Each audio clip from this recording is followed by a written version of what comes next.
पाल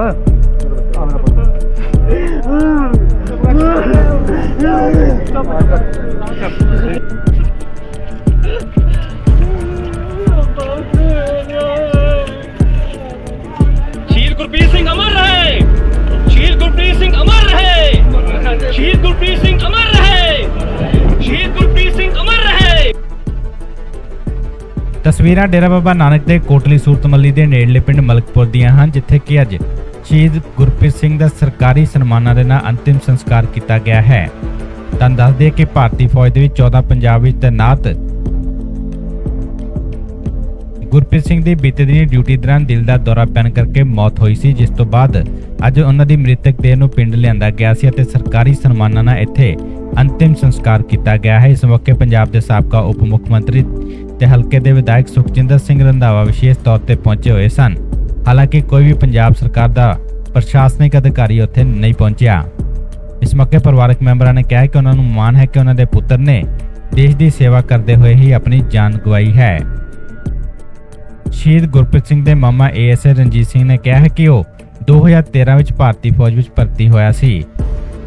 ਇਸ ਮੌਕੇ ਪਰਿਵਾਰਕ ਮੈਂਬਰਾਂ ਦਾ ਰੋ ਕੇ ਬੁਰਾ ਹਾਲ ਹੈ, ਜਦਕਿ ਪਿੰਡ ਦੇ ਵਿੱਚ ਵੀ ਸੋਗ ਦਾ ਮਾਹੌਲ ਹੈ।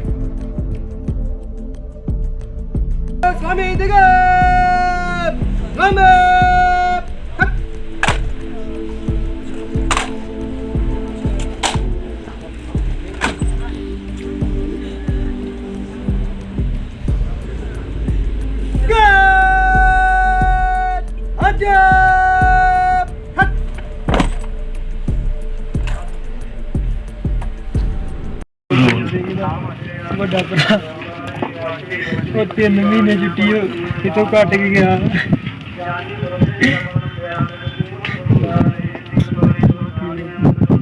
ਕਦੀ ਡਿਊਟੀ ਤੋਂ ਲੇਟ ਨਹੀਂ ਆਇਆ, ਇਹਨੇ ਟਾਈਮ ਨਾਲ ਕਹਿਣਾ ਮੈਂ ਡਿਊਟੀ ਤੇ ਜਾਣਾ ਹੈ, ਮੈਨੂੰ ਟਾਈਮ ਨਾਲ ਛੱਡ ਆਓ, ਮੇਰੀ ਟ੍ਰੇਨ ਲੰਘ ਜਾਣੀ ਹੈ, ਇਹ ਟਾਈਮ ਨਾਲ ਜਾਂਦੇ ਰਿਹਾ ਕਰੋ। ਪਤਾ ਨਹੀਂ ਡਿਊਟੀ ਦੌਰਾਨ ਕੀ ਉਹਦਾ ਬਣਿਆ ਚੱਕਰ। मैं भर्ती भी अपने नाल कर मान ही अपने भरा थे जी। आज जिले के गांव मलकपुर में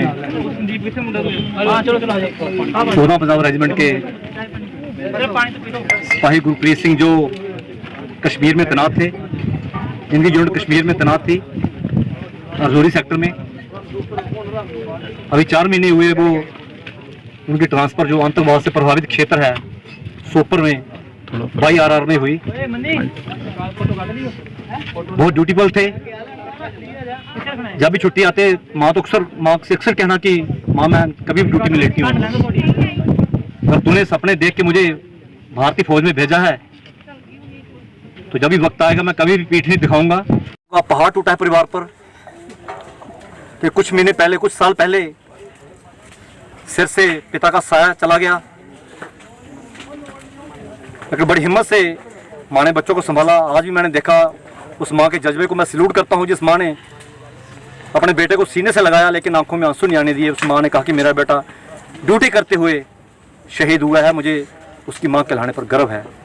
सबसे बड़ी बात, उस माँ ने अपने बेटे की अर्थी को कंधा देकर शमशान तक लेके आई।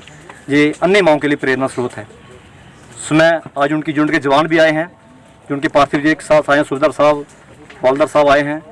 वो यही कह रहे हैं कि गुरप्रीत बहुत ही मिलनसार था और अपनी ड्यूटी को पूरी तनदेही से निभाता था। ड्यूटी पर 1 मिनट भी लेट नहीं होता था, जो उसके पारिवारिक संस्कार थे। आज मैं अपनी शहीद सैनिक परिवार सुरक्षा परिषद की ओर से परिवार को ये विश्वास दिलाता हूँ कि इस दुखी घड़ी में हम उस परिवार के साथ खड़े हैं।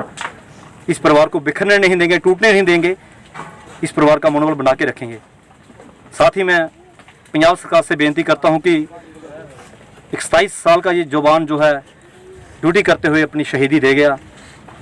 हमारी मांग नहीं, बेनती है, अपील है और समूह गांव वासियों की तरफ से, इलाका वासियों की तरफ से कि इस अमरवीर की याद में गांव में कोई यादगार बने, उसका यादगारी गेट बने, उसके नाम पे स्टेडियम बने। गांव के सरकारी स्कूल का नाम जो है शहीद सिपाही गुरप्रीत सिंह के नाम पे हो, ताकि जो आने वाली नस्लें हैं वैसे शूरवीरों के जीवन से प्रेरणा ले सकें। कोटली सूरत मल्ली तो आशिक राज माला की रिपोर्ट। पंजाब टुडे।